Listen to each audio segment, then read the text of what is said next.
him off. Got back in front, challenged What's the up? shot, but James Harden Nets fans, is an all-star for a reason. Will bring it in. I'm sorry to tell you. Back to Harden. Harden on the drive. Takes it Let inside. me cut this down. Brooklyn Nets fans, like, I understand where you're coming from. You know, 10-game losing streak. You got Kevin Durant out. You got Kyrie Irving just being Kyrie. And when you're in that situation, I know you want something to happen. You need something mixed up. You feel like our defense is bad, blah, blah, blah. Even though nobody ever cared about that last year, because when you had the idea of these three guys playing together, it felt like it didn't matter, right? And you know they could buckle down and D up if they got to. Kyrie can actually buckle down, D up if he has to. KD, we've seen when he has to D up, he can D up. And even James Harden at times, even when he was in Houston in tight situations, seemed to do just enough to play well enough good team defense, right? So you knew that, right? Now you're in a situation where James Harden wanted to leave. And so you got to make this idea, or I don't know, make yourself feel better about the situation, believing that Ben Simmons was actually a better option for you than James Harden. And I get it. There's two things, though, I think you guys are in denial about, right? And the first is you refuse to accept, because I'm looking at another number of videos out there, but the one thing you're refusing to accept is the fact that your organization is just simply a dysfunctional organization. Very dysfunctional. Right, we look back to the Billy King days, where he gave up all those assets to get an aging Kevin Garnett, sorry, Paul Pierce, and was it Rondo they picked up or whatever? I'm not sure, but you got Paul Pierce and Kevin Durant, right? They were old as clearly past their prime. The Celtic dynasty was done for, and he went for it thinking that was actually going for it. That was a failure. That was terrible. So he went through a period where, you know, he was mediocre. Dinwiddie and LeVert and those guys. I may be skipping a little period. Whatever, it's not important. Got bounced in playoffs by us. So you went for it. You found two superstars who wanted to come there because it was New York. The Knicks thing, they weren't going to make it to the Knicks for whatever reason. So they took you as a second choice. So then you had the big three. Hey, we're going to win a title, blah, blah, blah. It didn't happen because they got hurt, all those types of things, right? So, you know, it's a shame. Now, what's happening this season, I don't know. I guess it's more injuries, Kyrie being Kyrie, as we said, and it is what it is. Now, I'm going to tell you why he lost the trade and why this is happening. And it's simply because you just traded away, you just lost what is really the best basketball player on your team. Now I'm going to say that again. You just lost who's really the best, I'll say offensive. Let me switch it up a little bit, basketball player on your team. Now, I know you believe it's Durant. And I won't argue with anyone who says that Durant is the best basketball player on the team. Why? Because he can score at such a high clip, and he can score so easily on anyone, right? No one is going to stop him. And we can make the argument that, Harden isn't as great a scorer. I agree, that's true. Harden is not a three-level scorer. He's a guy that either gets to the rim or he takes the three. You know, that's pretty much what he is. Like, he doesn't have much of a mid-range game. You don't see the Kobe, post turnarounds. You don't see a lot of that with his game. Pretty much gets to the rim, pretty much shoots. But what you are going to miss is the guy that can make your offense go. That's what you're going to be missing. So now you have a choice, the team. Either you go with Kyrie Irving at the one and rely on his decision-making, whether or not he can run the D'Antoni system, if that's in fact you want to stick with, or you're going to switch up to a different type of system. Or you can go with Ben Simmons at the one, which won't work. I'm just going to let you know it won't work. And let me explain why. Kyrie Irving, I think, has all the talent to be a great point guard. What I question is whether or not he has the IQ and the willingness to really be that type of point guard. Does he really see the court well? I'm not going to say he's dumb at basketball, but let's just go back to when Kyrie Irving left the Cleveland Cavaliers and went to the Boston Celtics. There he had a young Jaylen Brown, Jason Tatum. They had Al Horford still in his better years. They had a deep team with Marcus Morris, Terry Rozier, so on and so forth, man. And that team with Kyrie Irving was very disappointing, horrible. I think the first year or whatever, they didn't make the playoffs. They were competitive somewhat, and Kyrie gets hurt. And what's crazy is when he gets hurt, that team actually plays better, gets to the playoffs, actually defeats the Sixers, who were a heavy favorite in the first round.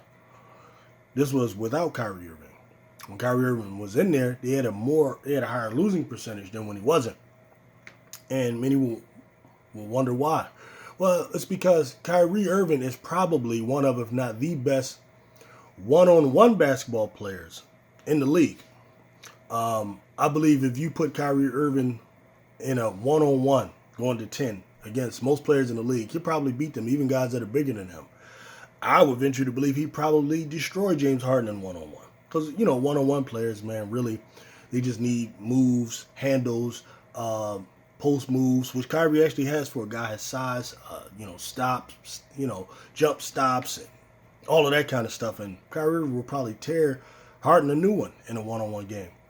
Unfortunately, basketball is 5-on-5. And 5-on-5 includes, setting up other teammates, using other teammates and screens,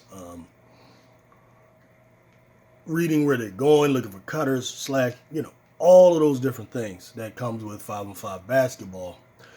And James Harden is like, if out of a scale of 1 to 10, he's almost like a 9 at that. And Kyrie Irving, I would say, is about a 5 when it comes to 5-on-5 basketball and all those things that matters when it comes to winning. And this is why James Harden, when he was in Houston, though they didn't win chips, he was able to at least power his team to the playoffs. There weren't years where they didn't make the playoffs that I recall. Most years they were in the playoffs, and they would even challenge the hell out of the Warriors and the Spurs and all of that. They would actually challenge them, And this was basically James Harden with a bunch of cast of characters, man. They've had everything from, what was this guy? The Chinese guy, Lin. They've had all types of guys, Gordon, the Arizas, and so on. It was just only a few times where they actually got Dwight Howard. And Dwight Howard was kind of like on his downward spiral, wasn't a good fit. We know about the times when they got Chris Paul. They actually went really far to the Western Conference Finals, I believe, and almost beat that Warrior team, until Chris Paul got hurt, right? But the point is, James Harden, you put him, let's put it this way. If you had Kyrie Irving and 4 no-name guys versus James Harden, 4 no-name guys, I would take James Harden's team 10 out of 10. They would destroy him. He knows how to work with others. Kyrie Irving, unless he goes out there and scores damn near every point, and just powers them, which he's not good enough to do. He thinks he is. He thinks he's like LeBron level and able to do that. Unless he does that, they're probably going to lose. All right, so it's interesting to see how Brooklyn looks without James Harden as a point guard. Look at the losing streak you're on now. What happens when James Harden becomes disengaged, and then it's Kyrie Irving you're counting on? The losing streak continues. And there should be no way in the world where you lose that many games straight constantly while having Kyrie Irving. You're playing against teams that don't have a Kyrie Irving.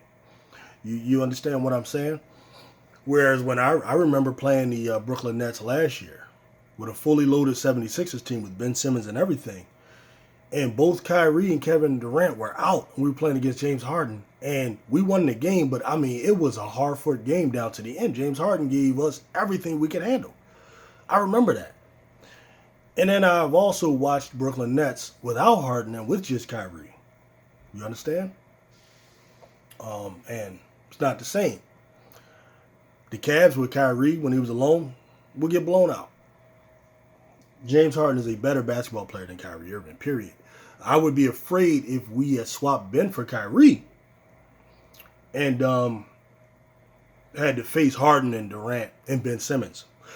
Ben Simmons, now we'll go to him. Ben Simmons is actually a guy who needs to be paired, not with a Kevin Durant like people think. Ben Simmons is a guy that needs to be paired with a James Harden.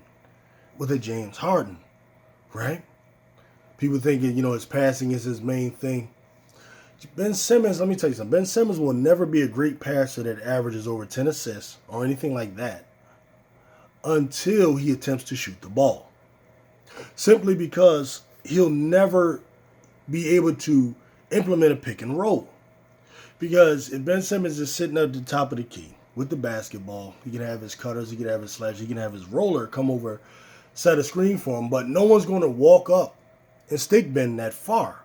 So he'll never be able to operate with the benefit of screens and rollers. It's never going to happen. So that's about a good 5 or 6 assists per game that he will just never get because he just refuses to shoot the basketball.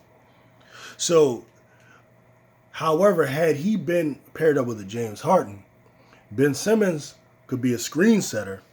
Harden dribble around Ben Simmons. Simmons rolls to the basket. Harden catch him with passes and he uses his side to dunk as a slasher and all of those types of things. He would be perfectly suited with James Harden. Whereas with Kyrie Irving, it won't happen because Kyrie Irving is not the pick and roll set up point guard like that. You see what I mean? So, trust me, it's not going to be what you think it is, especially if you think you're going to give Ben Simmons the ball. Your offense will never look like it did under James Harden. Now, your defense will be improved. It will. So I guess you got to hope that that's enough. But if you believe the Sixers are going to have a bad defense because Ben Simmons isn't there, well, that's where we disagree. So, look forward to seeing y'all, man, next month. When you have Ben Simmons, hopefully he'll play. He'll be over his mental health issues. And we have James Harden out there. And we'll see which point guard is better. So until then, peace.